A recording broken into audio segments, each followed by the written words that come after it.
Assalamualaikum warahmatullahi wabarakatuh. Jadi, kita akan membahas tugas pergaulan sehat remaja dan menjaga diri dari kehamilan di usia sekolah. Nama saya Rosa Aprilia Kurniasari. Saya dari kelas 10 IPS 3, nomor absen 21. Saya dari SMA N3 Kota Salatiga. Yang pertama, kita akan membahas pengertian pergaulan sehat. Mari kita pelajari bersama ya teman-teman, apa ya sebenarnya pergaulan sehat itu? Pergaulan sehat adalah pergaulan yang tidak terjebak dalam dua kutub yang ekstrim, yakni terlalu sensitif atau terlalu bebas. Yang kedua, kita akan membahas pengertian remaja. Apa ya pengertian remaja itu? Kira-kira kalian bisa jawab enggak? Remaja itu apa ya? Jadi, remaja adalah waktu manusia berumur belasan tahun. Pada masa remaja, manusia tidak dapat disebut sudah dewasa, tetapi tidak dapat pula disebut anak-anak. Yang ketiga, kita akan membahas pengertian pergaulan sehat remaja. Apa ya pengertian pergaulan sehat remaja itu? Jadi kita akan membahasnya teman-teman. Pergaulan sehat remaja adalah pergaulan yang membawa pengaruh positif bagi perkembangan kepribadian seseorang. Selanjutnya kita akan mempelajari pengertian kehamilan. Kehamilan adalah proses yang terjadi dari pembuahan sampai melahirkan.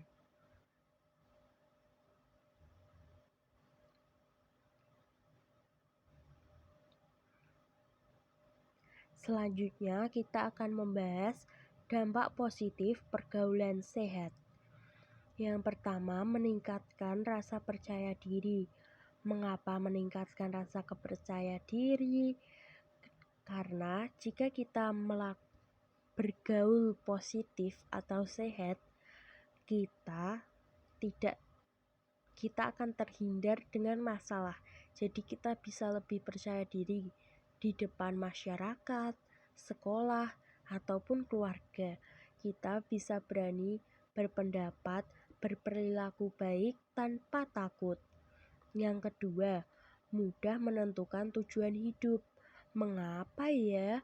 Karena jika kita bergaul dengan yang positif, kita akan terarus ke arah yang positif dan kita bisa saling belajar, saling mengenal, saling berbagi ilmu.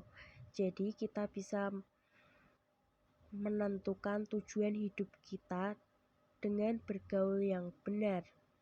Contohnya nih, kita punya teman kita itu lebih berwawasan tentang cita-cita kedokteran atau apa, kita bisa terbawa ke hal yang positif juga.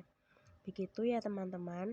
Yang ketiga, memiliki rasa setia kawan.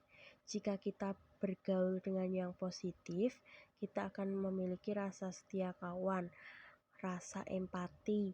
Jadi kita lebih seperti bergaul ke hal yang positif,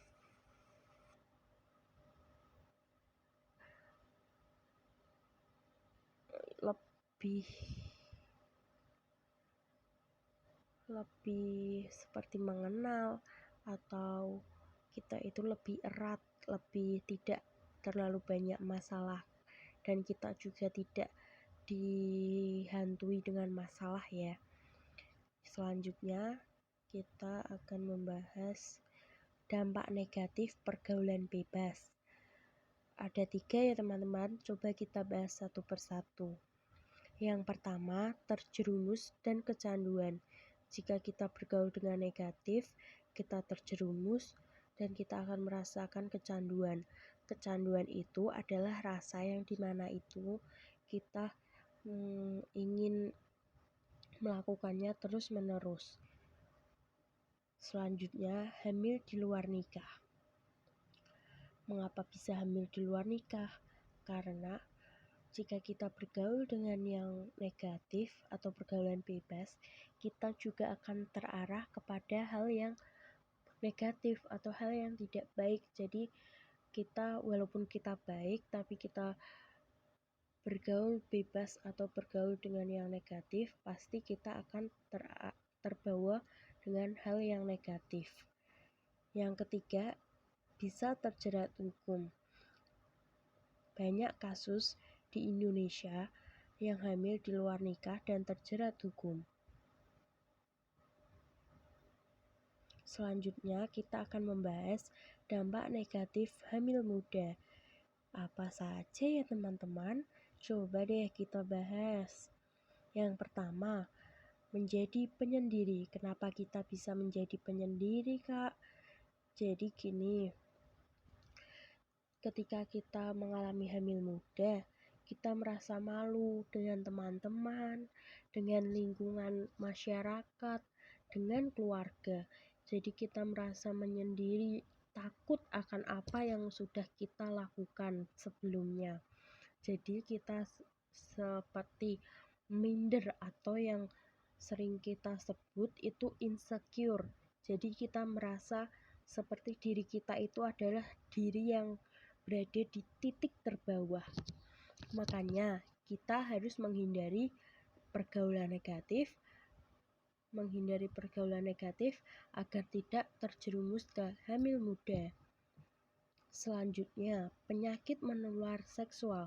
Kita tidak tahu pasangan atau lawan jenis kita itu memiliki penyakit, bisa HIV, kan HIV tidak kelihatan tuh, jadi kita itu tidak tahu teman-teman, maka harus berhati-hati ya, dan hindari, jangan sampai kita melakukannya. Yang ketiga, anemia.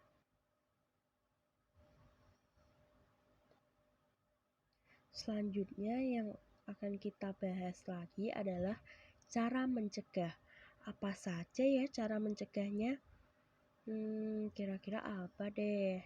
Jadi yang pertama, memperkuat agama.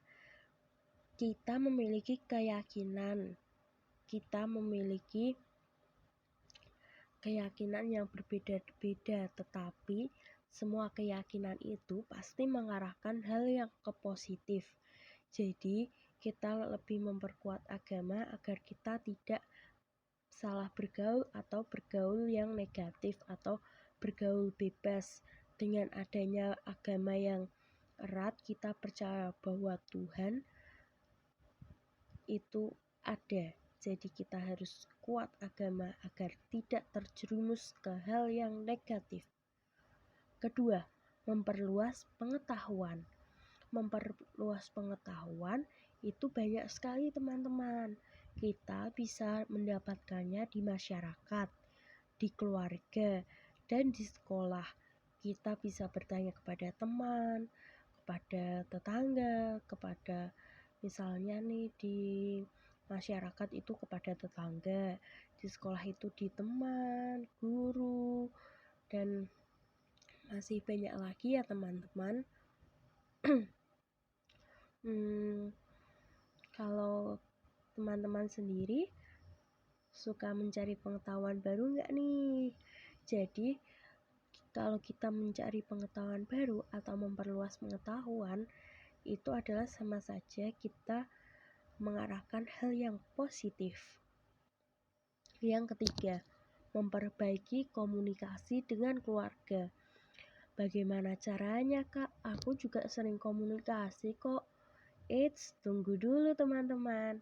Memperbaiki komunikasi dengan keluarga itu bisa dengan ayah, ibu, kakak, adik, nenek, kakek. Jadi apa yang kalian lakukan hari ini, keluarga kalian itu harus tahu teman-teman, agar kita tidak terjerumus ke hal yang negatif. Jadi misal nih kita punya teman dan kita itu harus cerita ke keluarga, misal "Mah, aku punya teman nih, namanya ini." Jadi, keluarga kita itu harus tahu apa yang kita lakukan agar keluarga kita bisa memberikan pendapat, "Oh, itu hal yang positif. Ya udah jalani aja." Tetapi kalau kita tertutup nih, kita nggak tahu itu yang benar atau yang buruk, makanya kita harus mendekatkan komunikasi dengan keluarga. Kalau tidak, bisa terjerumus ke hal yang negatif, teman-teman. Thank you, terima kasih teman-teman. Wassalamualaikum warahmatullahi wabarakatuh.